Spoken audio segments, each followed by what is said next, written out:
नमस्कार, माझे नाव ममता शांतीलाल खैरे. माझ्या शाळेचे नाव पीएम श्री जिल्हा परिषद प्रशाला धावडा, तालुका भोकरदन, जिल्हा जालना. महावाचन महोत्सवात मी डॉक्टर APJ अब्दुल कलाम हे पुस्तक वाचले. या पुस्तकातून मला त्यांच्या जीवनाची संपूर्ण माहिती मिळाली.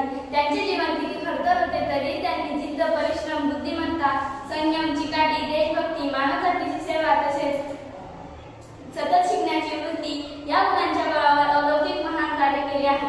ते भारताचे मिसाईल मॅन होते. त्यांनी भारताची संरक्षण व्यवस्था जगामध्ये पहिल्या क्रमांकाची केली आहे. तसेच भारताचे राष्ट्रपती म्हणून त्यांनी महान कार्य केले आहे. त्यांनी अग्निपंख हे पुस्तक लिहिले. मला असं वाटतं की आपण हेच नव्हे तर यासारखे अनेक पुस्तक वाचून त्यातल्या चांगल्या गोष्टी घ्याव्या, त्यातलं ज्ञान घ्यावे आणि कलामांसारख्या महापुरुषांचे आदर्श